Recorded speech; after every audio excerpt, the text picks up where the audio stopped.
Allô, allô. Bon, bonjour à tous. Nous voilà pour la lecture audio de la gestion de base. Je ne parle pas trop fort car mes parents dorment. Bon, je vais couper tout ça. Alors,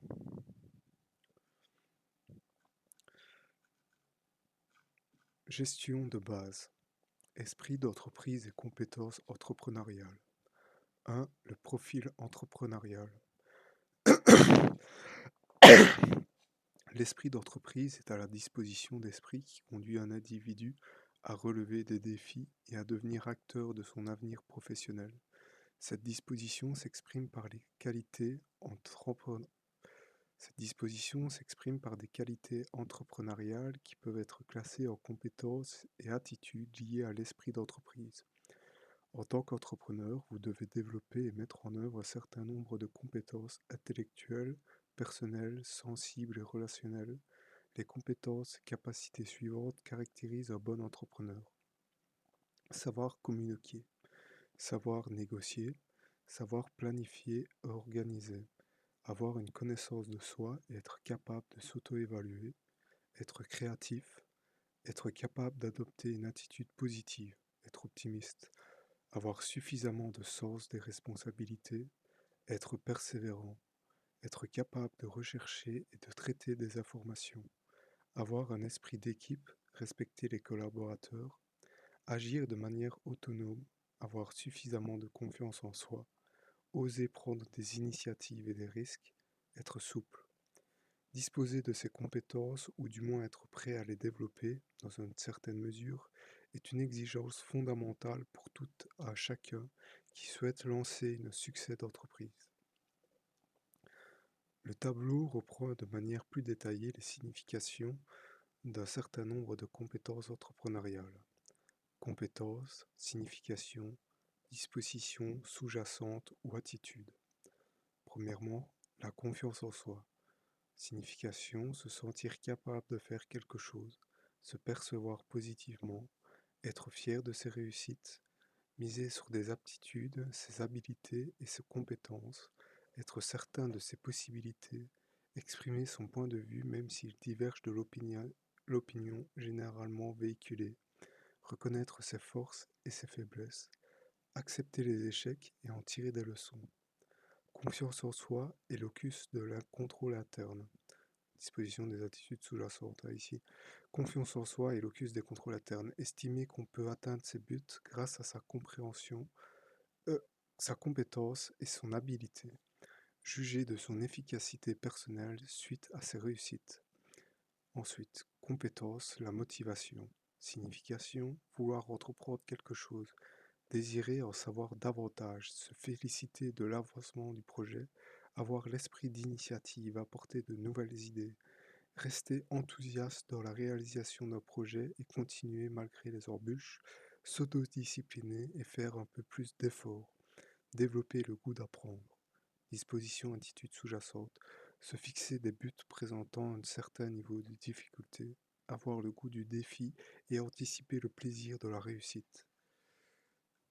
Compétences, l'effort, être disposé à travailler ardemment, conserver une attitude positive même dans le cadre des tâches déplaisantes, chercher à obtenir des résultats satisfaisants pour soi et pour les autres, se donner une méthode de travail pour faciliter la réalisation du projet, anticiper la satisfaction que l'on retire du travail bien fait, reconnaître que la personne qui réussit a beaucoup de travailler pour obtenir le succès. Effort et besoin de réussite. Estimer que les chances de réussir dépendent des efforts fournis. Tenir compte du futur dans les tâches à accomplir dans le présent. Compétence, la sensibilisation des responsabilités. Faire ce qui doit être fait. Assumer et réaliser ce qui a été convenu par l'équipe, le groupe, l'organisation. Accomplir les tâches assignées en sachant qu'elles peuvent avoir un impact négatif sur soi-même ou l'entourage si on ne les réalise pas.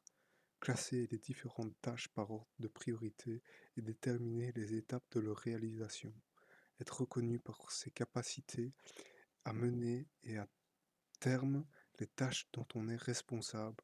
Ne pas se laisser impressionner par l'ampleur d'une tâche et l'aborder avec confiance même si on ne sait pas trop par où commencer. Attitude, sens des responsabilités et locus de contrôle, réaliser quelque chose par devoir après l'avoir choisi.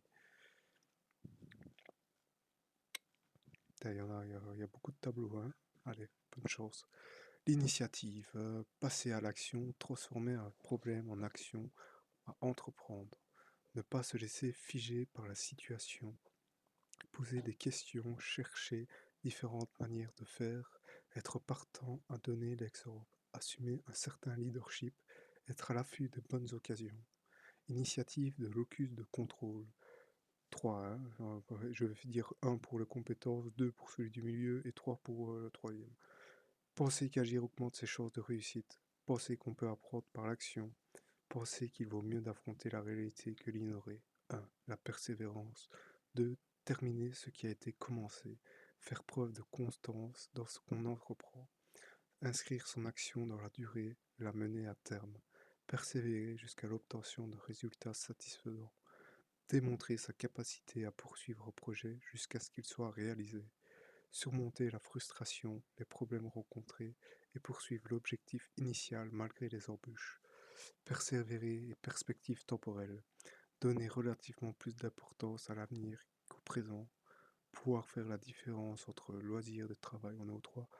Être conscient que les événements de la vie ne sont pas toujours prévisibles.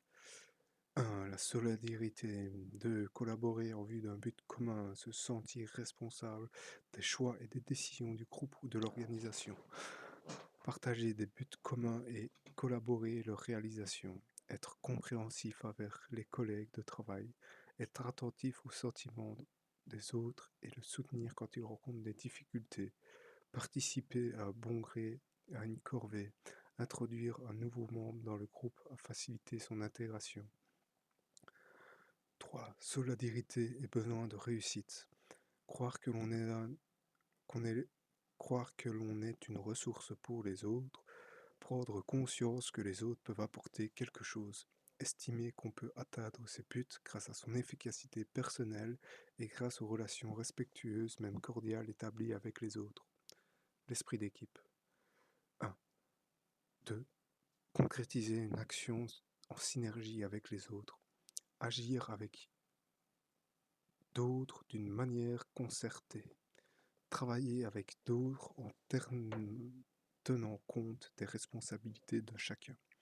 Apporter ses idées à un projet de groupe. Accepter les critiques constructives. Je vais boire un petit coup de... Excusez-moi. Je crois que vous pouvez passer 5 secondes. 10. Accepter les critiques constructives. Vous pouvez même passer le chapitre, il sert à rien. Travailler pour atteindre l'objectif visé en tenant compte de l'opinion des différents membres du groupe. 3. Esprit d'équipe et besoin de réussite. Organiser les activités nécessaires pour atteindre les buts fixés. Être capable de faire preuve de méthode et d'organisation. Être capable d'agir sur le fonctionnement du groupe. 1. La débrouillardise. Utiliser ses connaissances pour faire face à l'imprévu. Reconnaître que les imprévus font partie du quotidien. Ne pas fuir les difficultés. Prendre le temps de réfléchir à la meilleure manière de résoudre un problème. Envisager les difficultés qui peuvent se présenter dans la réalisation d'un projet et prévoir différentes solutions. Faire preuve de flexibilité et de souplesse face au changement. Être un adepte du système D. C'est moi ça. Débrouillardise et contrôle interne. Pouvoir improviser. Savoir s'adapter. Être capable de réagir en cas d'accident, d'imprévu, de refus et de défection d'un collaborateur. 1. La détermination.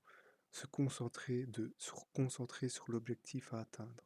Se concentrer, s'autodiscipliner, s'engager à atteindre des buts en contrôlant les sujets d'irritation, stress et émotion. Évaluer régulièrement si les efforts concertés entraînent le résultat escompté. Élaborer un planning réaliste et stimulant. Détermination et perspective temporelle. 3. Penser à long terme en se donnant une vision motivante du futur. Bien gérer son temps afin de rester concentré sur le but à atteindre.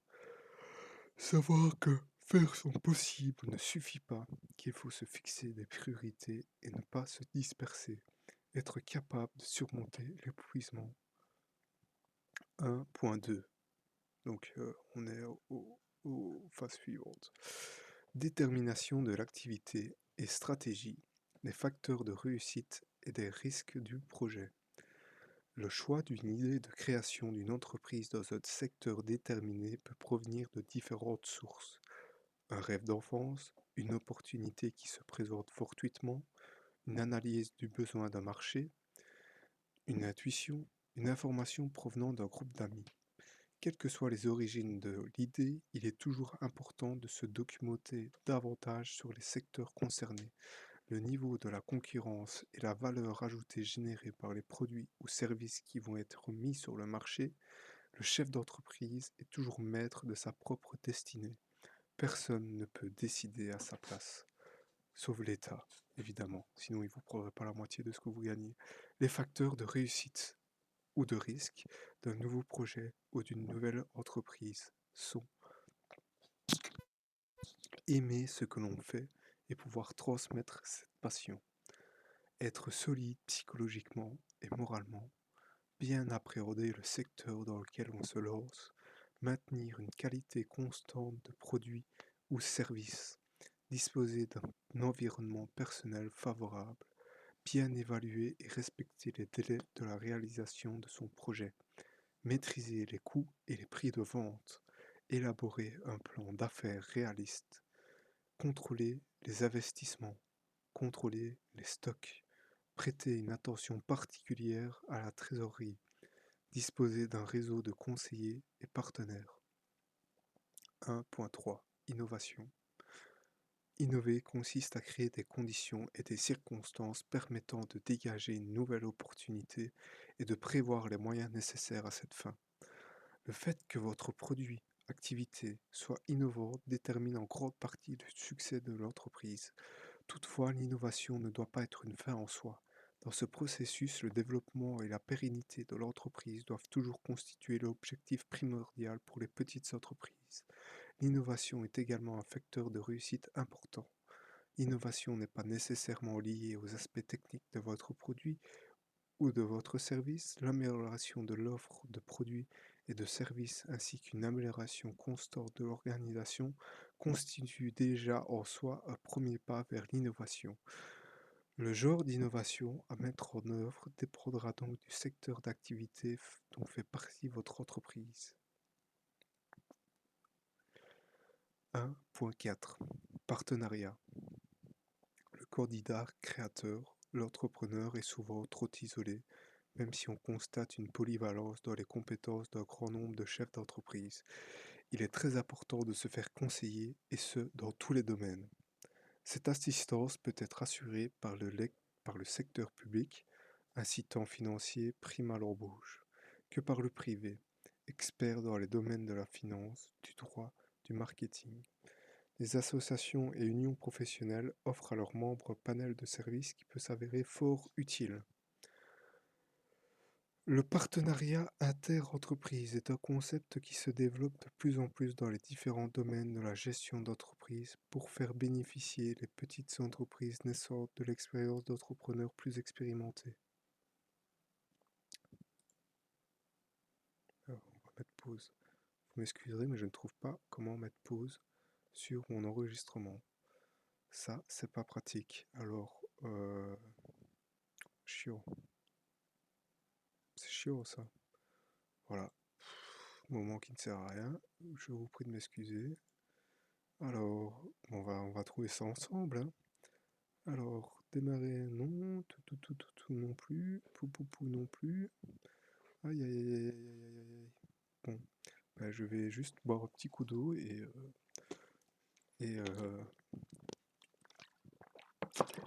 ouvrir mon chat. Donc voilà. Vous pouvez passer 30 bonnes secondes là. Vous m'excuserez, on est en direct. Petit chat. Ok, il a décidé de me faire chier, il ne veut pas sortir. Bon. Ah, j'ai rien dit.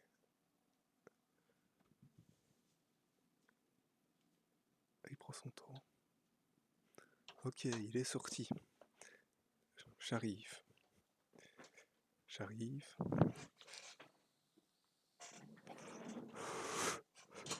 Je pense qu'au fond, vous comprendrez aisément ce que je suis en train de faire.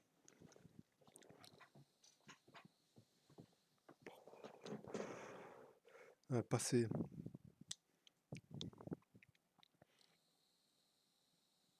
Toujours pas. Passer encore. Vous pouvez passer 30 secondes parce que je vais faire un tour sur Facebook. Alors, qu'est-ce qu'on nous dit?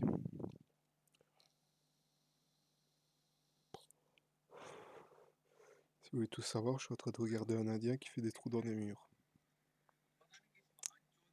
Un vrai travail d'Indien. Cette fois, c'est un prothésiste. Ah non, c'est un mec qui détatoue. Cette fois, c'est un Portugais qui fait pas du bon travail de Portugais. Mais ça tient, je ne sais pas comment, mais ça tient.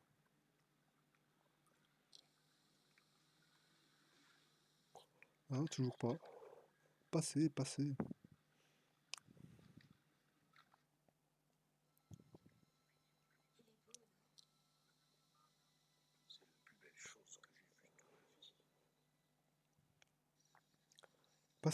Passez, je vous dis, allez-y, passez.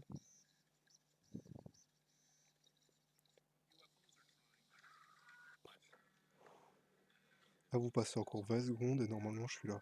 Sauf si je change d'avis. C'est jamais avec les shorts, là.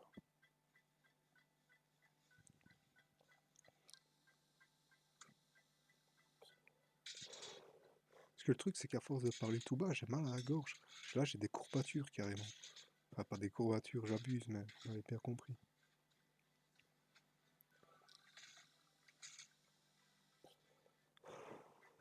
Ok, me revoilà, vous y êtes arrivé. Je coupe mon téléphone. J'enlève la page. Hop, on reprend. 2. L'élaboration d'un plan d'entreprise. Business plan. 2.1 La définition. Le plan d'entreprise ou un business plan est un document concis qui ébauche et chiffre dans les plus grandes lignes et dans le langage clair les attentes liées aux activités futures. Il s'agit d'un inventaire des activités que l'entreprise compte exercer dans le cadre choisi. Il donne également un aperçu des moyens disponibles et des résultats que l'entrepreneur pense pouvoir atteindre. Un plan d'entreprise couvre une période d'environ 3 à 5 ans et contient une estimation sérieuse et fiable portant sur ses premières années capitales. Il constitue pour ainsi dire un fil conducteur pour la gestion de l'entreprise. Le candidat entrepreneur peut améliorer et adapter celui-ci au fil des années. Cet inventaire d'activités sera établi avec clarté, soin et cohérence, réalisme et selon un schéma bien structuré. Le plan d'entreprise sert à donner confiance au projet, à expliquer quels sont les besoins nécessaires au démarrage de l'activité. 2.2 Structure d'un plan d'entreprise. Le plan d'entreprise comprend les étapes logiques suivantes. Définir le projet d'entreprise et ses activités principales. Faire un inventaire le plus détaillé possible des éléments extérieurs qui auront une influence sur le marché économique de l'entreprise, fournisseurs, clients potentiels, associés, bailleurs de fonds. Cerner les buts à atteindre, définir la stratégie industrielle commerciale, établir les lignes de conduite, plan de travail en fonction de cette stratégie, mettre à exécution ce plan de travail, contrôler le processus au moyen de tableaux de bord. Le business plan est un plan financier.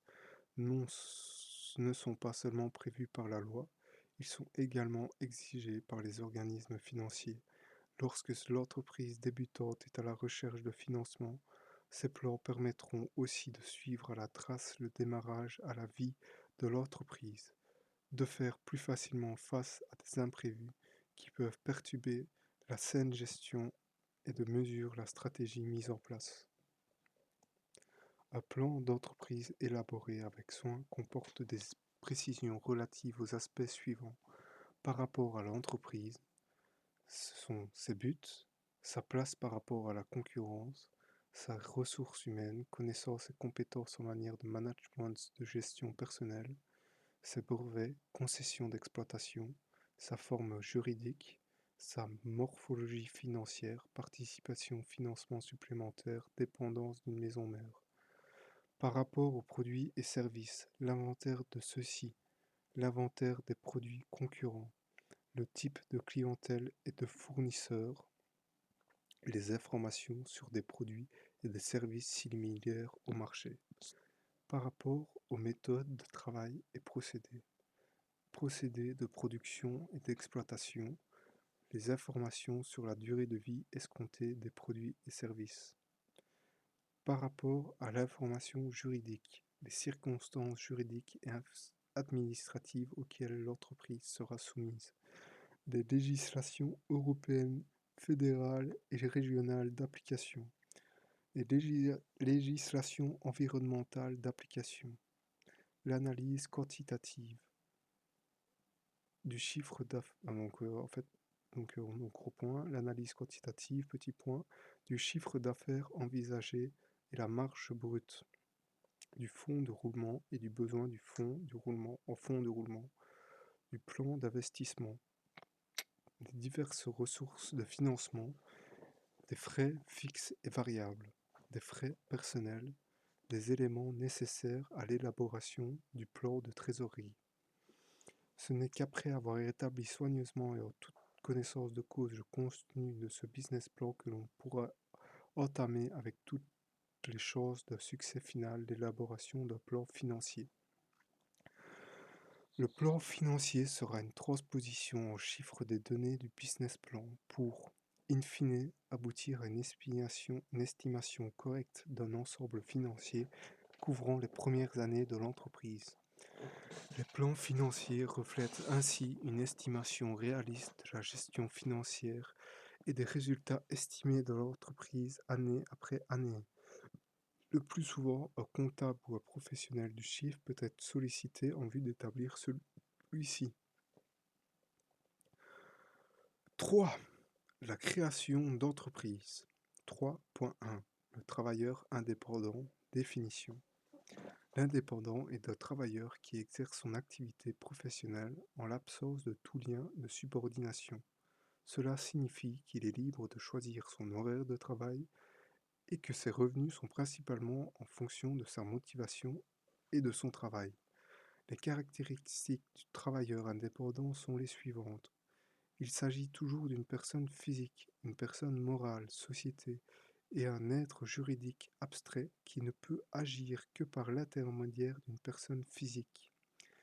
Il exerce une activité professionnelle. Cette activité doit être exercée soit à titre principal, soit à titre accessoire.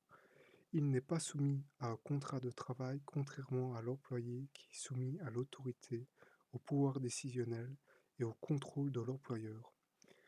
Il y a lieu de distinguer les termes profession et statut social. Exemple, un géomètre, une profession peut exercer son activité sous le statut de salarié, fonctionnaire, d'indépendant. Les catégories d'indépendants. 3.2. 3.2.1. Le commerçant. Le commerçant est une personne physique ou morale qui exerce ses actes qualifiés de commerciaux par la loi et qui en fait sa profession à titre principal, soit à titre principal, soit à titre complémentaire. Les conditions à remplir pour être commerçant sont accomplir des actes de commerce à titre professionnel, accomplir des actes de commerce en son nom et pour son propre compte, avoir un but lucratif. En principe, tout le monde peut devenir commerçant sous réserve d'une certaine restriction. Les restrictions suivantes liées à la personne sont d'application. L'âge. Quiconque est majeur, âgé de 18 ans en plus, peut faire du commerce sans autre autorisation. Quiconque n'a pas atteint cet âge ne peut en principe pas exercer d'activité commerciale. Ne pas être privé de ses droits civils en cas de condamnation supérieure à 3 ans pour certains faits criminels. Les condamnés ne pourront plus exercer certaines professions. Cette interdiction doit en outre être confirmée par le juge. Ne pas avoir fait l'objet d'interdiction d'exercer une activité commerciale. Le commerçant qui, en tant que personne physique, a fait faillite peut se voir infliger par le juge l'interdiction d'être commerçant. Le juge peut lever cette interdiction lorsque toutes les dettes de la faillite ont été payées. Aussi longtemps qu'il n'y a pas eu de réhabilitation, voilà. Les contraintes demeurent les suivantes. Donc petit point, celui qui en Belgique ou à l'étranger a été condamné comme auteur à une peine d'emprisonnement de 3 mois ou plus pour banqueroute frauduleuse ne peut plus exercer son activité principale à titre personnel ni par l'intermédiaire d'une personne. Petit point, on ne peut ni à titre personnel ni par l'intermédiaire d'une personne exercer des fonctions de gestion ou de fonctions donnant le pouvoir d'engager une société à responsabilité limitée ou à société anonyme. Après une faillite, le juge peut interdire pour une période de minimum 3 ans et maximum 10 ans de faire du commerce à titre personnel ou par l'intermédiaire d'une personne s'il s'avère que par faute grave manifeste, on contribue à la faillite de l'entreprise. Il existe des formalités particulières pour les étrangers. Les étrangers originaires d'un pays qui fait partie de l'Union européenne ou de la Norvège, de Liechtenstein, de l'Islande, de la Suisse ne doivent pas remplir les conditions particulières. En ce qui concerne les personnes venant d'un autre pays, celles-ci doivent être en possession d'une carte professionnelle délivrée par le service public fédéral, économie, classe moyenne et énergie. Cette carte constitue pour les indépendants ce que le permis de travail représente pour les salariés. Elle permet de s'inscrire à la banque Carrefour des entreprises par l'intermédiaire du guichet d'entreprise. La carte professionnelle et personnelle est incessible. Elle indique l'activité titulaire à une durée de validité de maximum 5 ans et peut être renouvelée. Pour obtenir la demande doit être introduite auprès d'un guichet d'entreprise, à condition d'être titulaire d'une attestation d'immatriculation au registre des étrangers ou d'un certificat d'inscription au registre des étrangers. Si la personne n'habite pas encore en Belgique, elle doit s'adresser auprès de l'autorité consulaire de son pays. Cette carte peut être retirée à la demande du ministre compétent ou par le conseil d'enquête économique pour étrangers, par exemple si l'étranger exerce une activité lucrative indépendante différente de celle spécifiée sur la carte professionnelle ou contrevient à la loi régissant l'activité, à la loi fiscale ou à la loi sociale. Vous êtes mal tombé, j'ai du mal à parler. Il existe des restrictions liées à l'activité. Gros point, on va juste dire point. Point, incomptabilité. L'exercice d'une activité commerciale est incompatible avec certains nombres de professions libérales. Avocat, notaire, juge, expert comptable, réviseur d'entreprise. Point, absence de la preuve des compétences professionnelles. Le commerçant perd sa qualité de commerçant dans les cas suivants. Cessation de l'activité. La cessation de l'activité commerciale s'accompagne de la radiation de l'inscription au sein de la banque Carrefour des entreprises et l'oubli de cette formalité n'empêchera pas de perdre la qualité de commerçant. Point. Décès. Si l'héritier continue le commerce du défunt, il n'acquiert pas la qualité de commerçant que pour autant qu'il réponde aux conditions du code du commerce.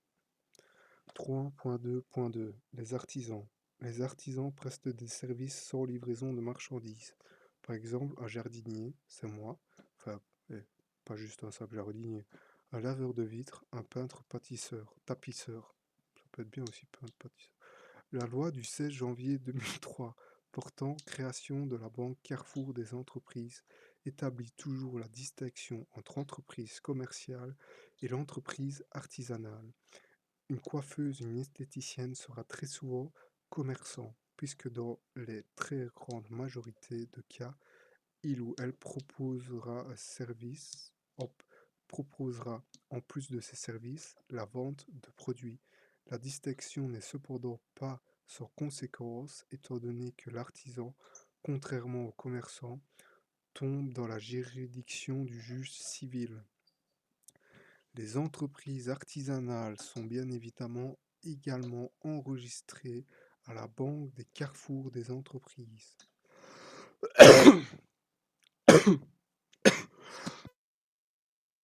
Ah, le 3.2.3 Les professions libérales dont la liste est définie par la loi sont celles dont l'activité revêt un caractère intellectuel prépondérant. Elles sont exercées à titre personnel contre rémunération, en dehors de tout lien de subordination, sans distinction entre l'activité exercée individuellement en groupe ou sous forme d'association. Exemple, les dentistes, les médecins, les notaires, les avocats, les architectes, les pharmaciens. Depuis le 30 juin 2009, les entreprises non commerciales doivent être inscrites à la BCE. Alors, petit point en dessous de la page, petit point 2, par entreprise commerciale, on entend toute personne qui exerce sur le territoire belge, soit à partir du siège social, soit à partir d'une unité d'établissement, soit, dans le cas du commerce ambulant, à partir du domicile, des actes qualifiés commerciaux comme décrits dans le Code du commerce et qui est ainsi présumé avoir la qualité de commerçant.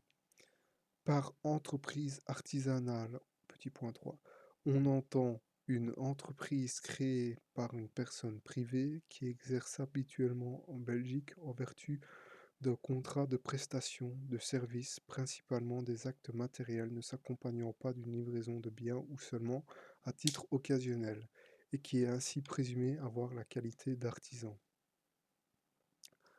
3.3 Si on va jamais arriver au point 4, hein. Oi, oi, oi, oi, oi, oi. Oi, oi, oi, oi, oi, point 4 arrive dans 2 ans. Alors, 3. Oula, excusez-moi, je reprends plus vite. J'espère que vous n'êtes pas pressé d'apprendre. Parce que il ne faut pas. Commerce ambulant. On n'était pas là. 3.3 Capacité entrepreneuriale. Écoutez, je vais déjà vous foutre ça sur le web et après pour la suite on reprendra demain parce que là il est minuit et demi, je vais dormir. Allez, hop.